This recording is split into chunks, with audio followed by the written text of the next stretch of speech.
Les pido que abran sus Biblias y busquemos todos juntos la segunda carta de Pedro, capítulo 2. El último domingo que predicamos acerca de Pedro vimos los 3 primeros versículos del segundo capítulo.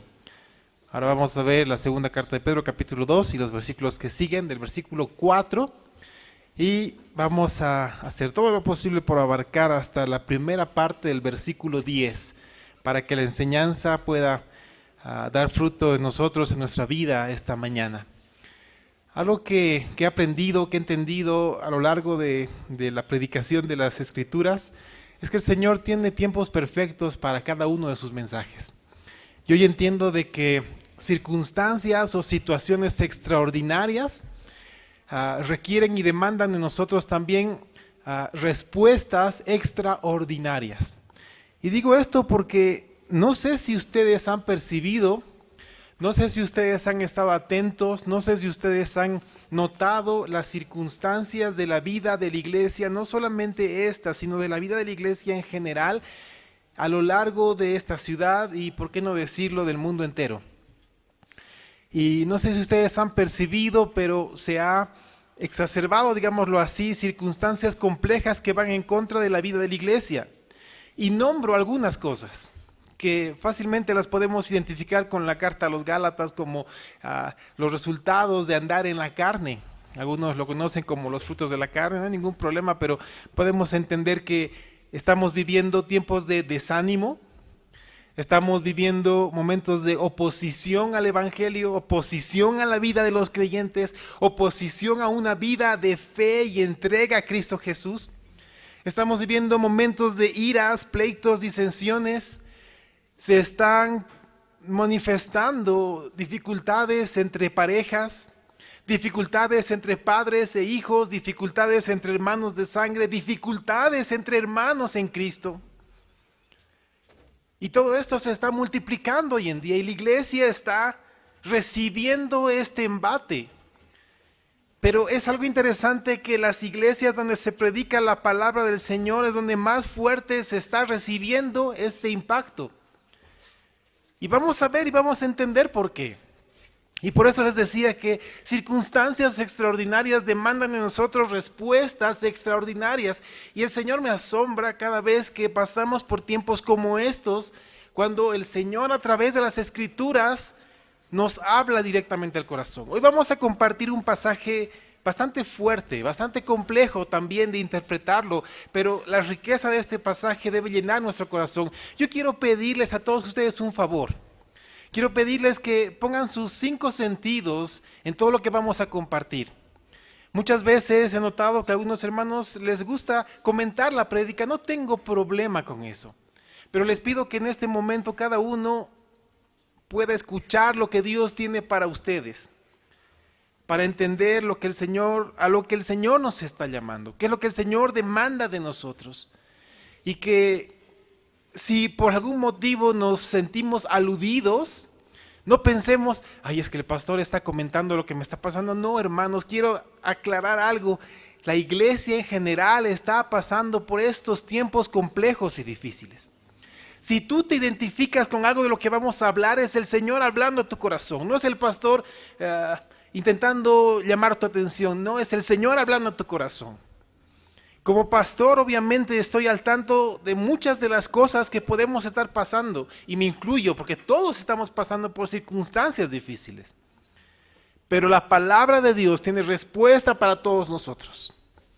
Así que leamos juntos lo que la carta de Pedro dice, y presta toda tu atención, no distraigas ni te dejes distraer. Amén. Dice la palabra de Dios.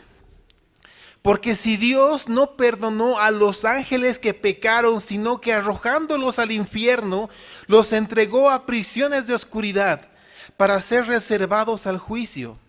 Y si no perdonó al mundo antiguo, sino que guardó a Noé, pregonero de justicia, con otras 7 personas, trayendo el diluvio sobre el mundo de los impíos.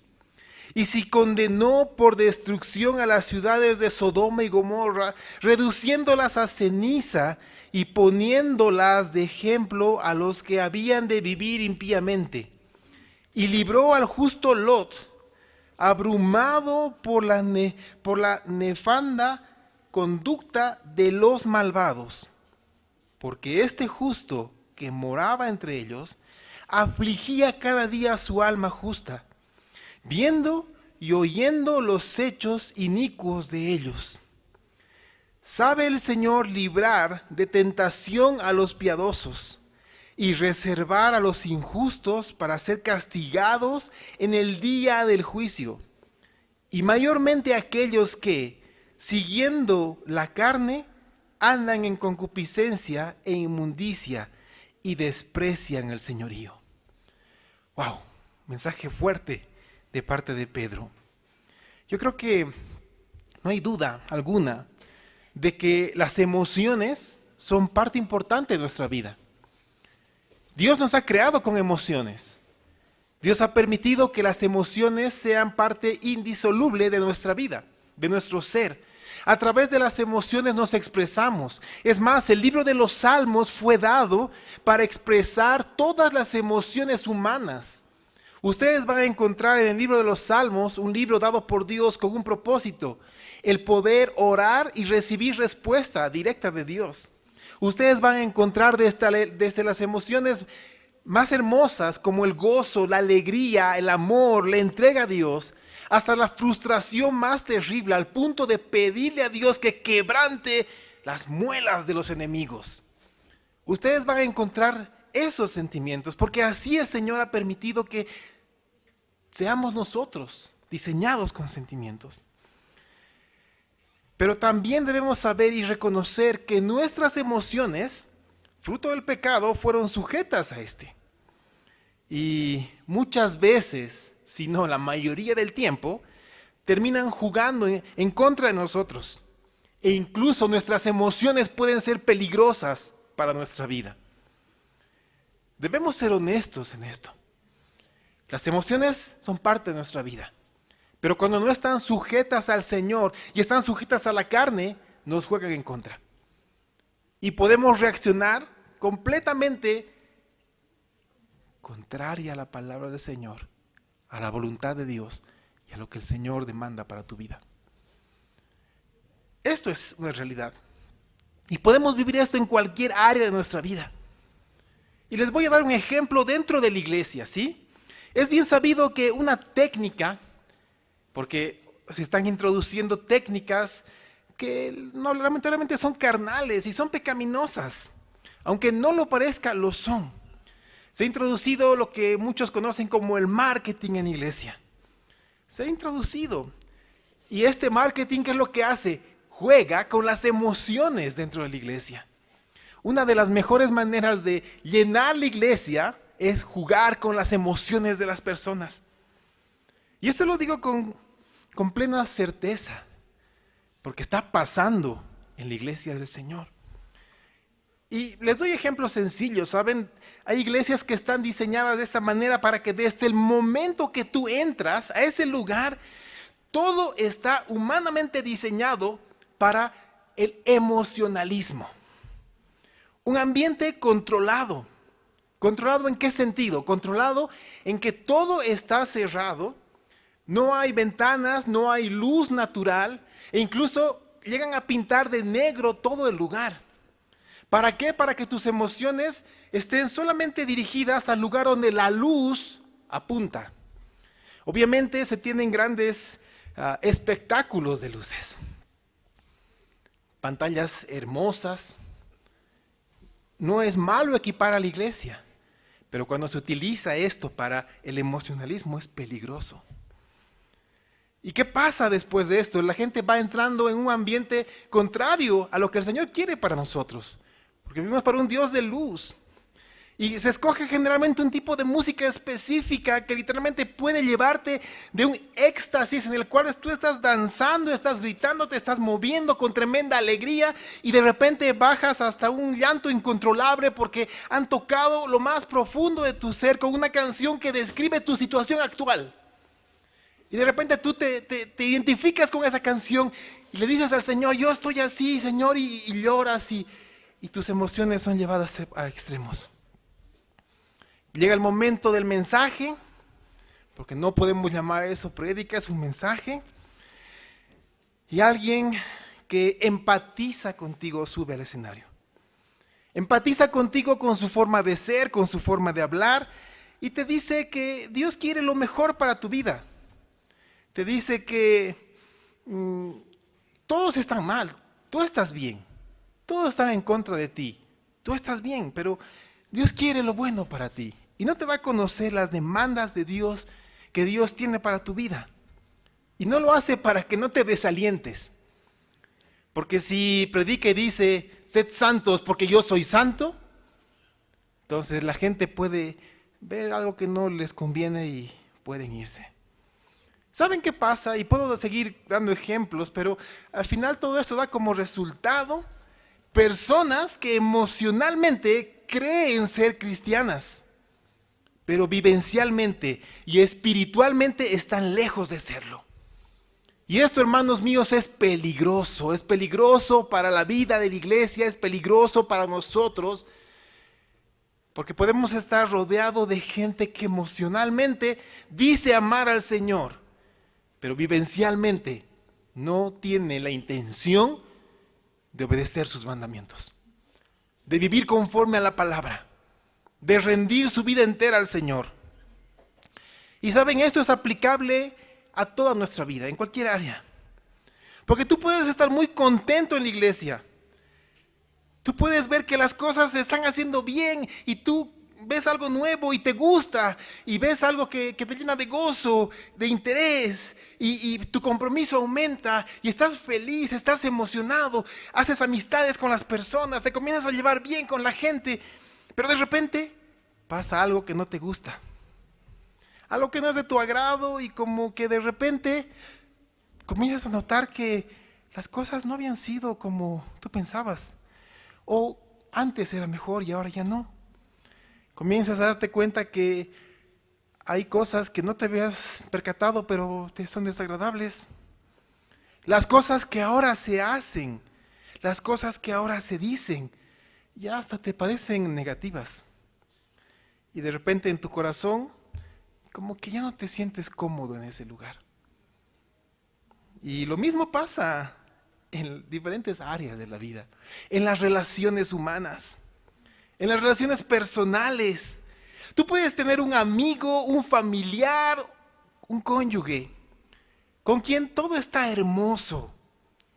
La relación fluye de tal manera, de tal modo que es como si estuvieran conectados.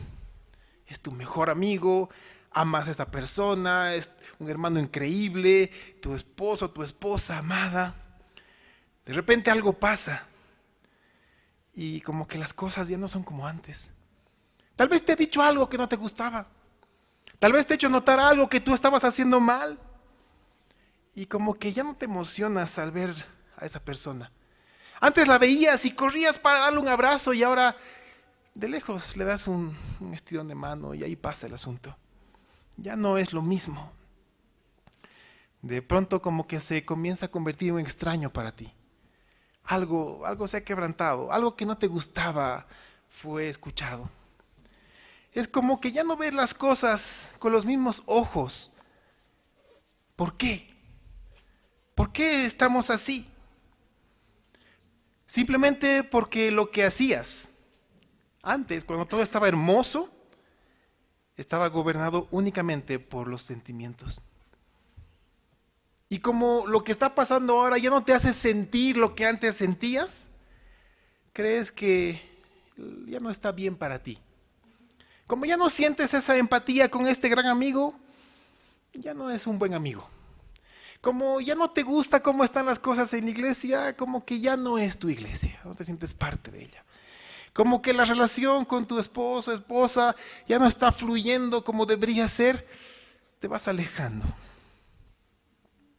Y esto es complejo, esto es duro, porque si se dan cuenta estoy describiendo circunstancias actuales del vivir diario de nosotros y de la iglesia en general. Y no estoy apuntando a nadie. Si quieren que apunte a alguien, me apunto a mí. Y estoy seguro que todos en algún momento se han identificado con algo de lo que he dicho. Hoy, hermanos míos, necesitamos descubrir si nuestras relaciones, si nuestros pensamientos, si nuestras acciones y vida en general están siendo gobernadas solamente por nuestros sentimientos o están siendo gobernadas por el puro afecto de nuestro corazón, que es lo más importante. El puro afecto de nuestro corazón. Vamos a descubrir cuál es el afecto más profundo de nuestro corazón. Y vamos a entender los peligros de vivir una vida solamente y meramente emocional. Y la necesidad de que el Señor sea el afecto de nuestro corazón. Porque cuando vivimos una vida emocional, cuando estamos felices, de repente nos levantamos bien, hemos dormido bien y nos levantamos felices y como que el sol brilla, como que los pajaritos cantan, como que el vecino es muy amable, como que todo está hermoso. Nos echamos a dormir una siesta y nos despertamos de mal humor y de repente el vecino está siendo demasiado ruidoso. Esos pajaritos están ensuciando mi patio. Estas plantas están sacando sus hojas y me ensucian todo. Y como que el sol ya me está quemando. ¿Notan? Vemos las cosas que antes eran lindas con otros ojos. Así que esto es peligroso. Porque una de dos, o realmente las cosas lindas que el Señor ha creado se han vuelto feas, o los ojos con lo que vemos el mundo están empañados por los problemas que la carne tiene, por las dificultades, por el fruto de la carne y el pecado en nuestro corazón. Hermanos, si recuerdan la última vez que predicamos los 3 primeros versículos de la segunda carta de Pedro, capítulo 2, hablamos de los falsos maestros. Y vamos a retomar esto porque el mensaje tiene mucho que ver con esto. Porque muchos pueden dudar que el juicio de Dios sobre ellos pudiera ser una realidad. Más aún cuando vemos que sus enseñanzas están llenando la iglesia, cunden y dominan hoy en día. Y están trastornando para mal la vida de los creyentes. Pero Pedro nos da 3 ejemplos de su juicio, del juicio de Dios, a quienes desobedecieron y fueron rebeldes a la voluntad del Señor. Y hermanos míos, mi deseo ahora es que no veas esos 3 ejemplos como un simple castigo a quien enseña algo contrario a Dios. Y que es algo que no nos va a tocar, porque al final nosotros amamos a Dios. Yo quiero que juntos podamos ver más allá y escuchar lo que el Señor quiere hablarnos este día. Y lo va a hacer a través de los 3 ejemplos. Amén. Primero vamos a ver la condenación de quienes vieron y sirvieron en la gloria de Dios. Esto me asombra. Y no sé si lo has percibido, pero quiero llevarte esto. La condenación de quienes vieron y sirvieron en la gloria, alrededor de la gloria de Dios. Porque eso dice el versículo 4.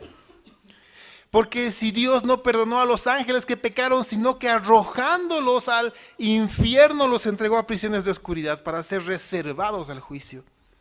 Ahora, rápidamente, ¿cuál fue el pecado de estos ángeles? ¿En qué pecaron? Bueno, el primero de ellos, Lucifer, quien era parte de la orden de querubines. Lucifer fue un querubín. Este querubín deseó poner su trono al lado de Dios y ser semejante a Él. Él sabía que no podía ser como Dios, pero sí intentó ser semejante a Él en autoridad para recibir adoración. Entonces fue arrojado a la tierra porque el pecado de su corazón lo descalificó por completo para el servicio a Dios, para el servicio que le fue encomendado directamente en relación con el trono de Dios. Pero no contento con eso, él arrastró consigo a la tercera parte de todo el ejército de ángeles de Dios. Eso lo cuenta con claridad la palabra, no vamos a entrar en detalles, pero imagínense la cantidad de ángeles que se llevó, que ahora sirven a Satanás y son ángeles caídos. Ellos se opusieron a la voluntad de Dios, se opusieron al propósito y fueron destituidos del ministerio celestial. Y algo triste es que para que Para ninguno de ellos, para ningún ángel caído hay provisión de salvación. Ninguno tiene acceso a la salvación. Así que solamente les espera la condenación eterna en el lago de fuego. Dígame si esto no es triste. Es triste. Es un juicio tremendo. Ahora, con este ejemplo yo hago una pregunta. Y piensen por un momento, ¿cuán necio se puede ser para tomar esta decisión después de haber visto en persona la gloria de Dios? ¿Acaso Isaías no cuenta que allí estaban cubriéndose el rostro, cubriéndose los pies y pregonando uno a otro, santo, santo, santo es el Señor, delante de Él, en su presencia?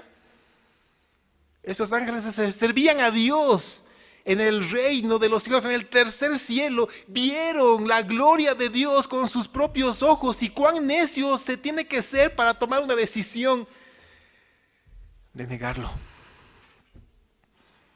Hermanos, este querubín vio, sirvió y presenció la obra de Dios. Lo hizo cerca de su mismo trono. Y aún así decidió ser gobernado por el pecado. ¿Cuán necio se necesita ser para esto? No sé si se han puesto a pensar en esto. Y aquí después Pedro nos da dos ejemplos de condenación, pero también nos da dos ejemplos de cuidado y preservación. Habla del diluvio y de quienes se salvaron. Habla de un mundo antiguo y yo pregunto, ¿cómo fue el mundo antiguo? El mundo de Noé. Dice la palabra que fue un mundo abiertamente rebelde y pecaminoso. Un mundo que se rebeló en contra de Dios. Es más, Génesis capítulo 6, versículos 11 y 12 dan la descripción de cómo eran. Dice, y se corrompió la tierra delante de Dios, y estaba la tierra llena de violencia. Y miró Dios la tierra, y aquí que estaba corrompida, porque toda carne había corrompido su camino sobre la tierra. ¿Ustedes creen que estamos en ese camino? ¿Actualmente nuestra sociedad está en ese camino?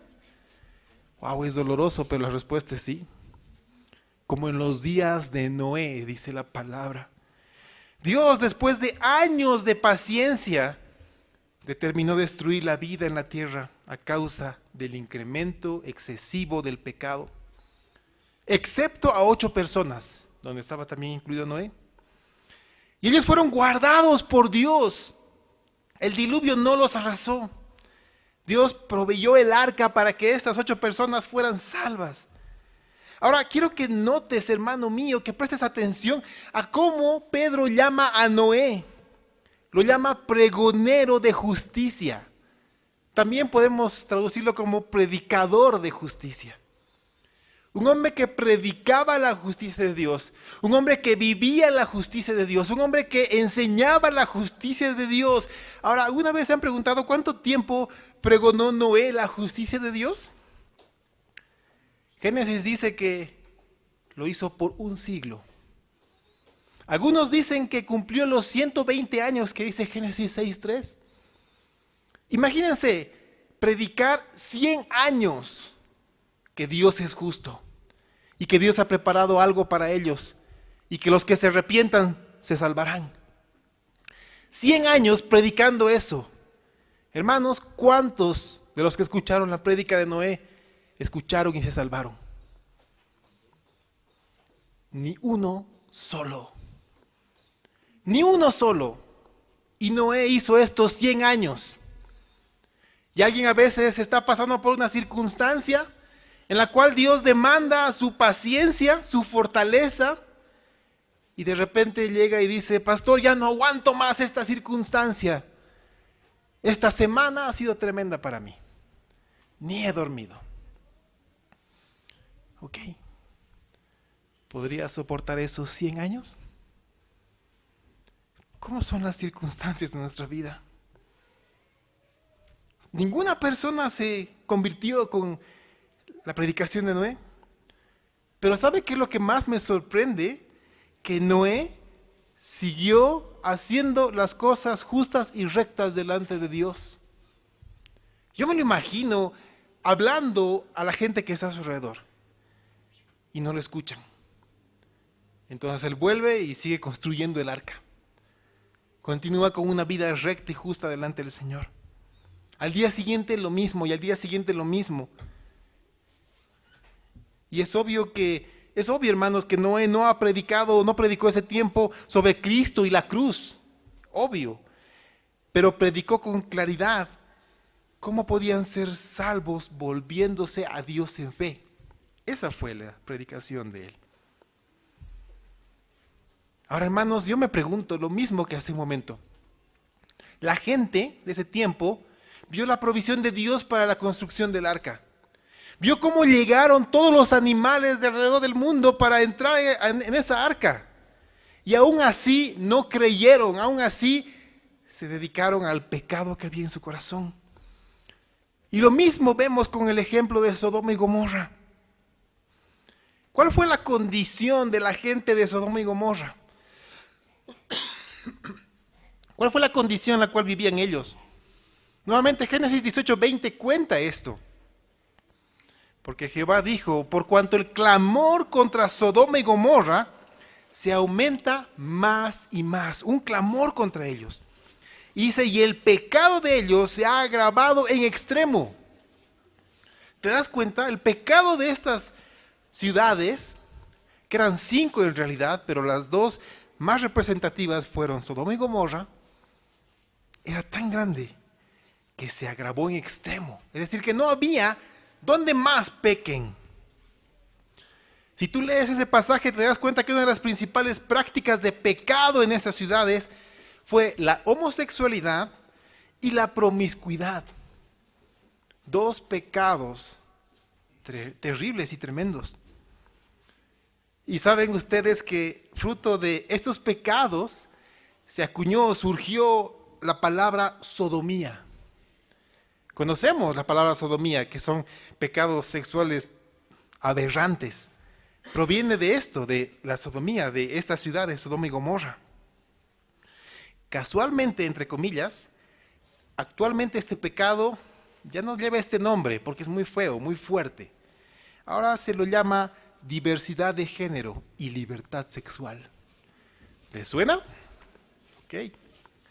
Pedro es claro cuando nos dice que la condenación de estas ciudades fue evidente y fueron reducidas a cenizas, porque llovió sobre ellas fuego y azufre.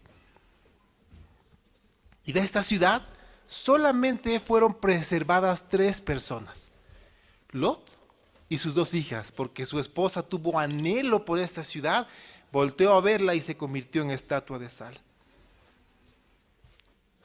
Ahora yo quiero que notemos algo, hermanos. Lot vivía entre ellos, pero no tenía ese comportamiento y tampoco se identificaba con esta gente. Si leemos el relato vamos a entender eso. ¿Crees que Lot fue un ejemplo de vida para ellos? ¿O fue evidencia de su pecado, del pecado de ellos? Y yo quiero que entiendas bien esta pregunta. Te la hago nuevamente. ¿Crees que Lot fue un ejemplo de vida para ellos? ¿O fue alguien que puso en evidencia el pecado de la gente? ¿Por qué es importante que entiendas la pregunta? Porque cuando alguien es ejemplo para ti, bendice tu vida y te ayuda a ser una mejor persona. Porque su ejemplo te lleva a Cristo. Porque su ejemplo te edifica. Porque su ejemplo te alienta. Pero si hay pecado en tu corazón, esta gente o esa persona evidencia tu pecado. Y de repente su vida te incomoda. Y hasta te es desagradable. Y la evitas a toda costa. ¿Cómo están las relaciones con las personas? Porque debemos ser honestos en esto. ¿O es que esta relación está poniendo en evidencia que hay pecado en mi corazón? Y como el espíritu contiende con la carne, prefiero no hablar con esta persona. ¿Cuántas veces las personas, los hermanos en amor, señalaron nuestro pecado? ¿Nos gustó? Yo no lo creo. Y como no nos gustó, ¿qué hacemos? Nos alejamos. De Lot podemos decir que estaba rodeado de maldad. Él vivía en una ciudad maligna, pero la maldad no estaba en él. Y lo mismo pasa con los creyentes a quienes Pedro en ese tiempo estaba escribiendo. Lo mismo estaban pasando ellos y lo mismo estamos pasando nosotros hoy en día. Al igual que Lot y los creyentes del tiempo de Pedro, hoy en día podemos ver cuán pecaminosa es la gente, cuán pecaminosa es la sociedad, cuán pecaminosos son los falsos maestros. Y podemos escuchar sus enseñanzas, las cuales se han ido introduciendo sutilmente. Hermanos, debemos tener claro que nuestro Dios es todopoderoso y que nuestro Dios, aún en medio de las pruebas y de las tentaciones, es capaz de abrir camino para que salgamos victoriosos. La pregunta es, ¿estamos buscando de Dios? ¿Estamos buscando a Dios o estamos tan ensimismados en nuestro problema? ¿Estamos tan metidos en nuestras emociones, en lo que yo creo, en lo que yo pienso, en lo que yo siento, en lo que a mí me hace mal, en lo que a mí me dicen, en lo que creen de mí, que he perdido la mirada, ya no está en Cristo? Hermanos, cuando nuestra mirada está en Cristo, nada nos distrae. Y los problemas, las dificultades pueden ser sobrellevadas porque estamos de la mano de Cristo. Pero cuando hemos perdido la mirada y nos hemos concentrado en otras cosas pasajeras y nos encerramos en esto, ¿qué de bueno puede salir de nuestro corazón? Pero saben, nuestro Dios es todopoderoso. Él, en medio de la tentación, en medio de las pruebas, provee para nosotros camino. Lo único que hay que hacer es levantar la mirada a nuestro Señor.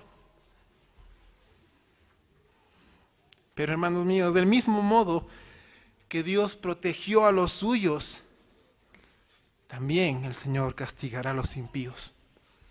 Y esto es doloroso. Y Pedro en el versículo 10, en la primera parte del versículo 10 del capítulo 2, nos da características específicas de los falsos maestros. Dice, y mayormente aquellos que siguiendo la carne andan en concupiscencia, en inmundicia y desprecian el señorío. Esto es importante, porque personalmente me sorprende cómo el apóstol nos está dejando la manera en la cual podemos estar atentos a falsas enseñanzas. ¿Y por qué lo hace? Para que nos cuidemos de estas falsas enseñanzas y cuidemos a la iglesia de estas acciones. Primero dice de ellos, nos habla sobre su concupiscencia e inmundicia. Y esto está señalando un pecado moral. En lugar de seguir y practicar la pureza de vida y la santidad en Cristo Jesús, son dominados por los apetitos de la carne.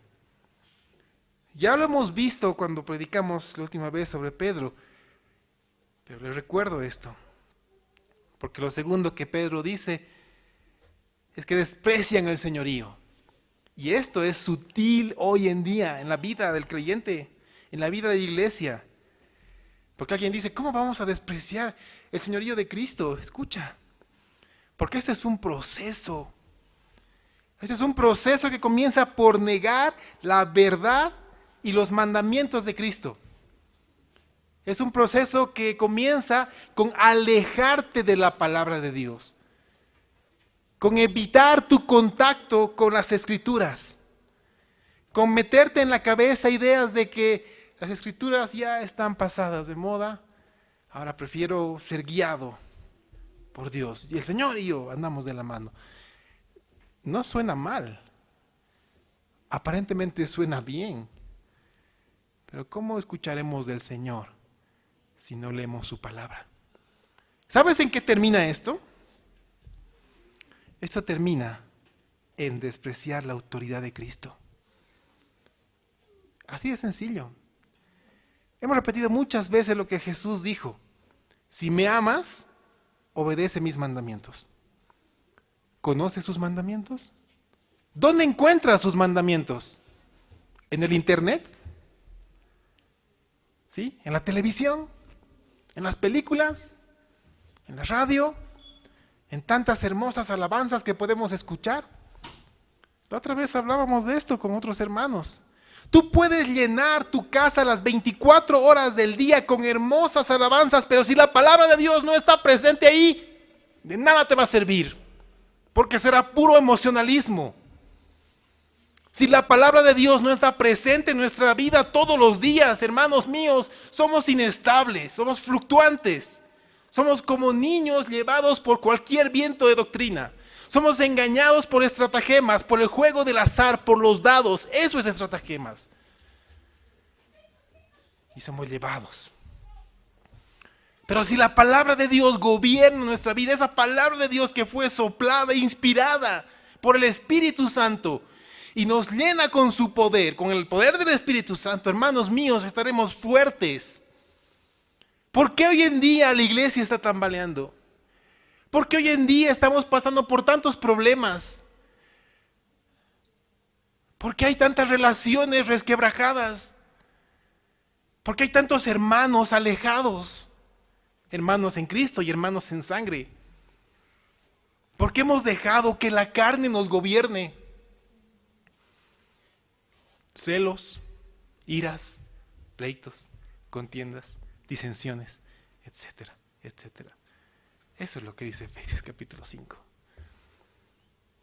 Las obras de la carne. Hemos dejado, hermanos míos, que nuestras pasiones nos gobiernen. ¿Quieres hacer una prueba? Ok. ¿Cómo te levantaste anteayer? ¿Y cómo fue tu día? ¿Fue una constante de alguien que está templado por el Espíritu Santo, que da el fruto del Espíritu? ¿O es como una subida y bajada llena de altibajos, como una montaña rusa de emociones? Yo no digo que no tengamos problemas y dificultades, podemos tenerlos, afrontarlos. Y en un mismo día podemos estar tan alegres como llorar por angustia y dolor. Pero no es lo mismo hacer esto en nuestras pasiones gobernadas por la carne que hacerlo en Cristo Jesús. No es lo mismo. Yo quiero preguntarte hoy, ¿qué gobierna nuestra vida? ¿Qué gobierna tu vida? ¿Cuál es el afecto de tu corazón? Hermanos, el pasaje que hemos visto de la carta de Pedro muestra dos realidades en nuestra vida. Muestra dos realidades en la iglesia. Primero, el hecho de que los falsos maestros van a recibir la condenación por sus actos. Eso es indiscutible. Van a recibir la condenación por sus actos. Y como les dije la última vez, oremos por los que fueron engañados. Los que son salvos por fe, pero fueron engañados por las sutilezas del enemigo, han abrazado esas enseñanzas y les están dando el pueblo. Segundo, quiero que noten, hermanos míos, que en los tres ejemplos que se nos dio, con los ángeles, con el mundo antiguo de Noé, con Sodoma y Gomorra, que existió un desprecio, un desinterés por el mensaje de Dios. Existió un desprecio y un desinterés a la obediencia. El mundo antiguo no obedeció el llamado de Dios. Sodoma y Gomorra desobedecieron abiertamente. Los ángeles decidieron pecar. Y esto marca una enseñanza tremenda para nosotros. Y quiero que escuches con atención lo que hoy voy a decir. Entiende esto. ¿Sabes qué nos enseña el ejemplo de los ángeles, del mundo antiguo, de Sodoma y de Gomorra? Nos enseña que nadie te puede obligar a amar a Dios. Nadie te puede obligar a amar a Dios. Nadie te puede obligar a amar su palabra. Nadie te puede obligar a amar, a hacer la voluntad de Dios. ¿Sabes? Literalmente, yo puedo poner una pistola en tu cabeza y tú puedes hacer lo que yo te pido, pero en tu corazón no albergarás el querer hacerlo. La otra vez yo estaba leyendo acerca de un hombre que sufrió tremendamente por el Evangelio. Te cuento un par de cosas que este hombre sufrió. Le dieron un revólver con una sola bala para que o mate a su hijo menor o se suicide él. Pero si se suicidaba, esos soldados iban a matar a toda su familia. ¿Qué decidirías tú en su lugar? Y este hombre decía en lo que escribía, estos hombres literalmente te pueden obligar a comer tu propio excremento. Pero algo que no te pueden obligar a hacer es a amarlos. Y es cierto. Y es exactamente lo mismo con nuestro Dios. Es exactamente lo mismo con su palabra. Es exactamente lo mismo con su voluntad. Nadie te puede obligar a amar todo esto. Sabes, puede que tú no quieras hacer algo. Pero si lo haces, es porque hay algo más fuerte en tu voluntad que te hace escogerlo. Tú puedes no querer faltar a la reunión de iglesia. Tú puedes no querer faltar a la oración. Pero al final tú decides hacerlo. ¿Por qué?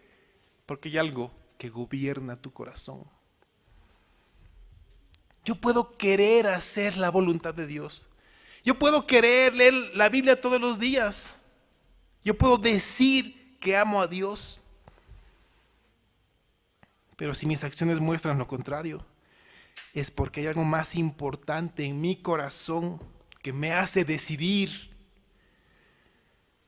¿Sabes? Tú puedes amar más al dinero, puedes amar más a tus hijos, puedes amar más la televisión, tu equipo deportivo, la cama, qué sé yo. Hay tantas cosas que tú puedes amar mucho, más que a Dios, sin que esto se note, sin que sea visible, sin que se perciba, sin que otros se den cuenta. Puedes amarte a ti mismo al punto de tener relaciones personales quebrantadas, porque tu voluntad te ha hecho escoger por encima de la palabra de Dios.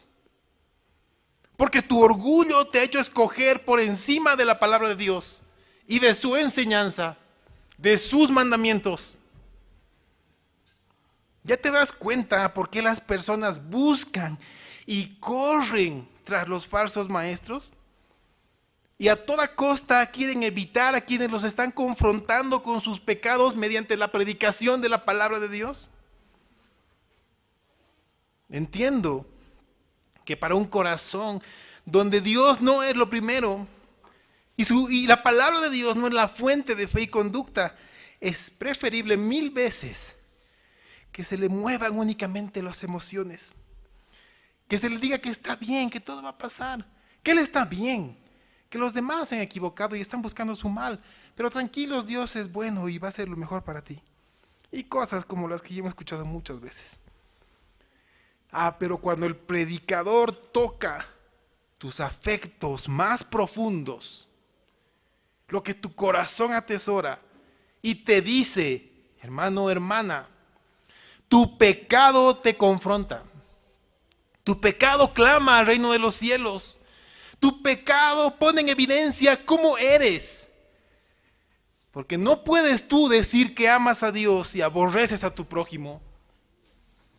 Tú no puedes decir que amas a Dios y vives de manera contraria.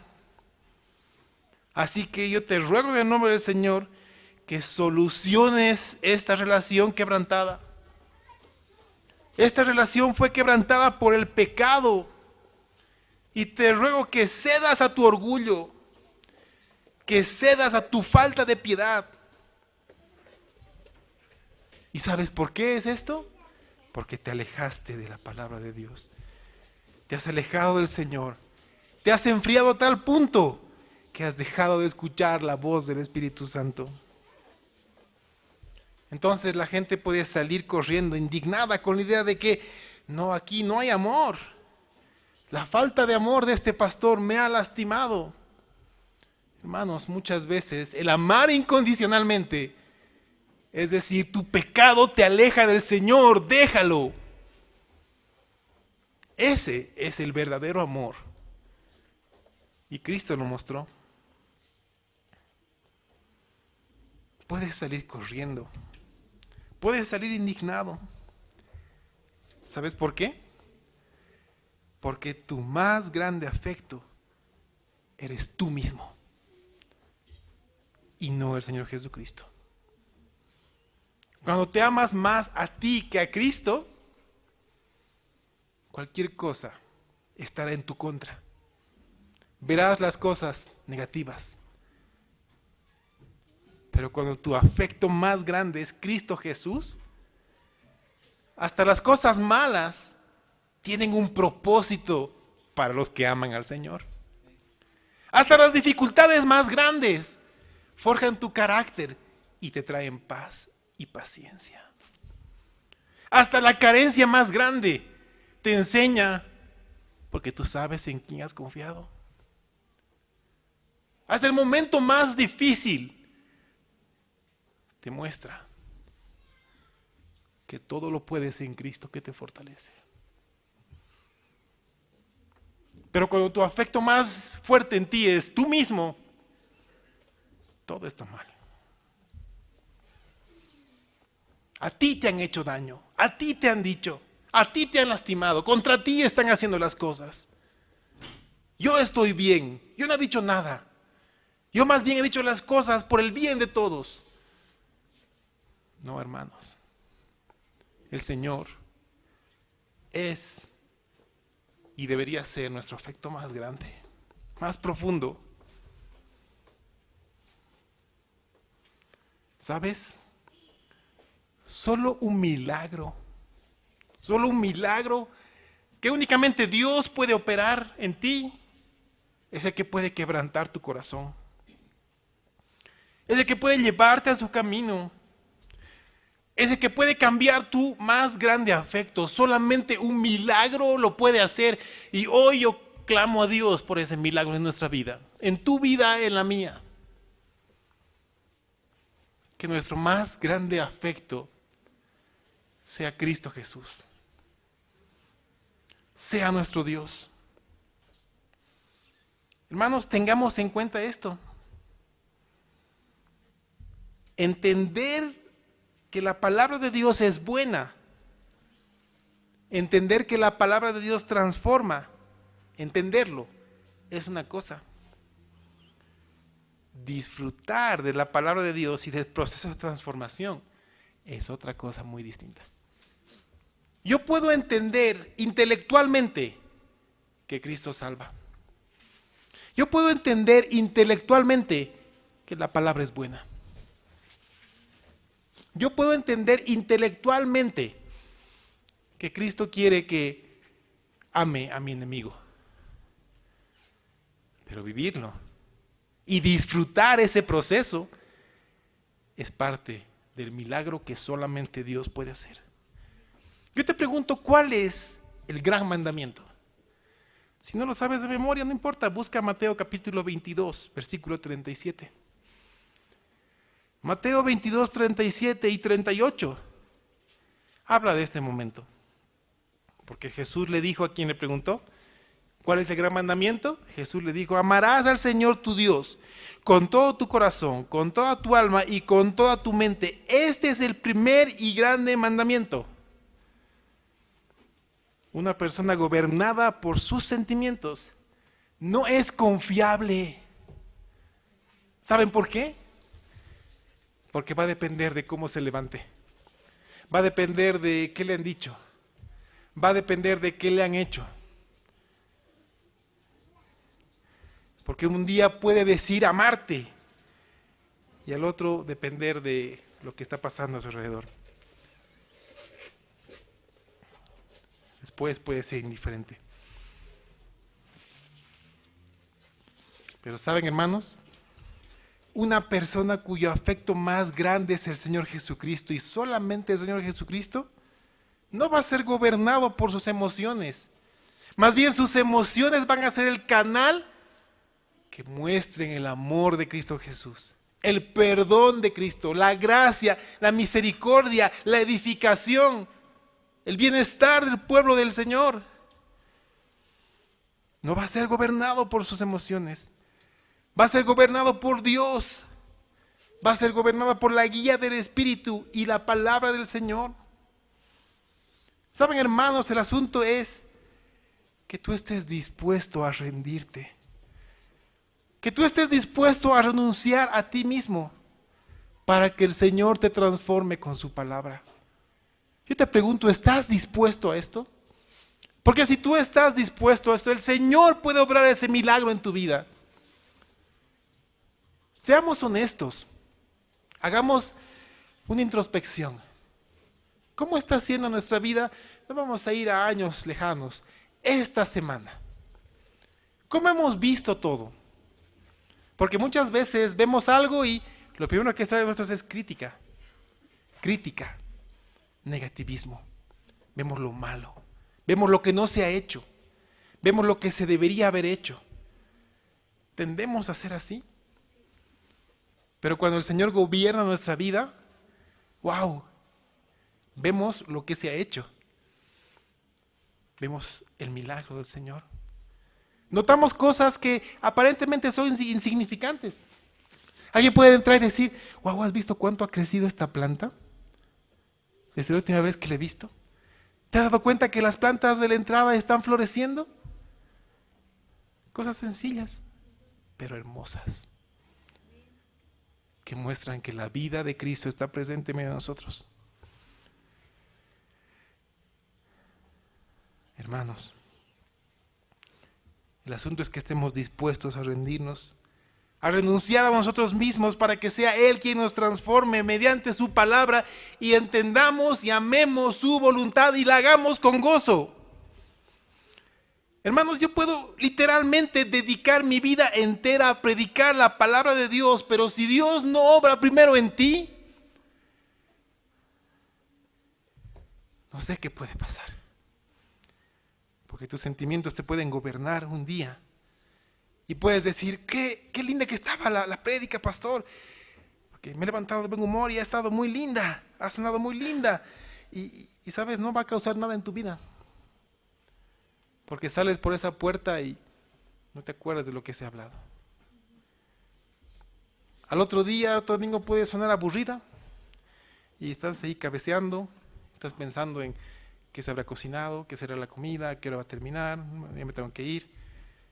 Y no te acordarás lo que Dios te dijo. Pero si el Señor es el afecto puro de tu corazón, cada palabra será la voz de Dios resonando en tu vida para la gloria del Padre y para bendición de ti y de toda la iglesia.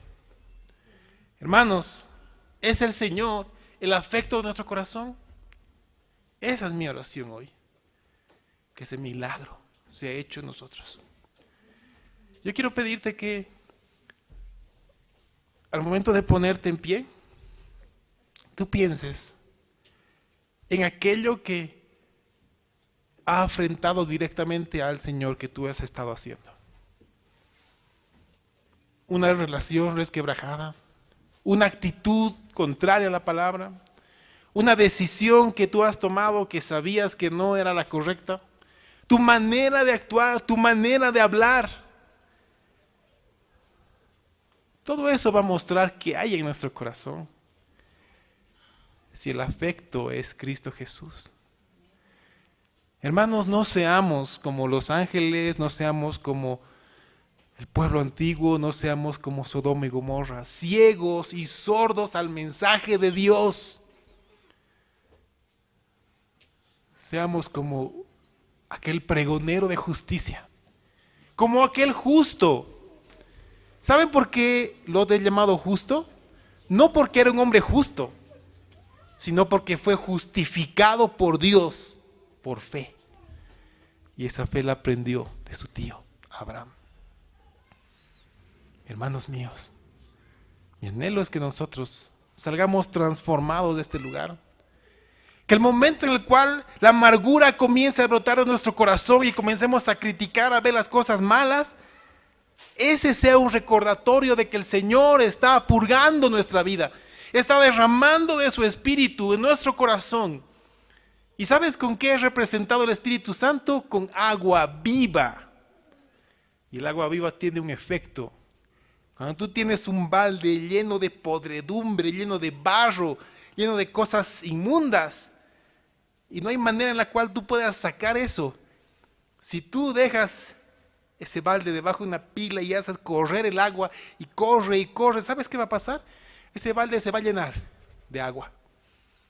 Y esa agua va a comenzar a fluir y a moverse. Al principio va a ser agua negra, sucia, olorosa.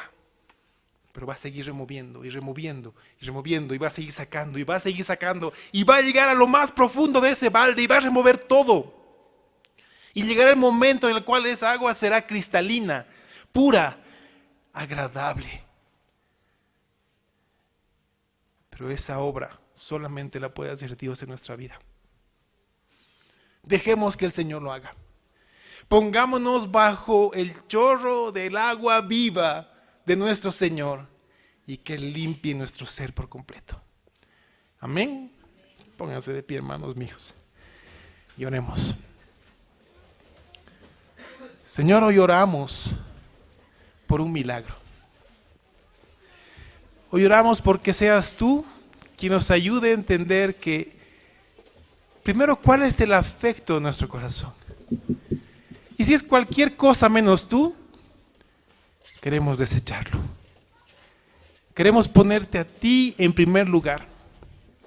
Ya no importa lo que nos dijeron, no importa lo que nos hicieron, no importa nada, Señor, solamente importas tú. Y si tú estás con nosotros, si tú eres nuestro más grande y perfecto afecto, con toda seguridad, Señor, saldremos adelante. Podremos pedir perdón y extender perdón. Podremos amarte con todo nuestro corazón, con toda nuestra mente, con toda nuestra voluntad, con todo nuestro ser. Y te daremos la gloria, Señor. Te rogamos, Padre, que levantes a tu iglesia. Te rogamos, Señor, que sanes relaciones. Te rogamos, Padre, que quites el pecado de medio de nosotros y que tu palabra nos renueve por completo. Lo pedimos en el nombre de Jesús, Señor. Y te pedimos que cuando la podredumbre de nuestro corazón esté saliendo, sea un recordatorio de que tu Espíritu Santo nos está limpiando. Queremos darte la gloria, Señor, con nuestra vida. Queremos darte la gloria con nuestros actos, con nuestras decisiones, con nuestras palabras, con nuestros pensamientos, con todo cuanto hagamos. En el nombre de Cristo Jesús. Amén y amén, hermanos.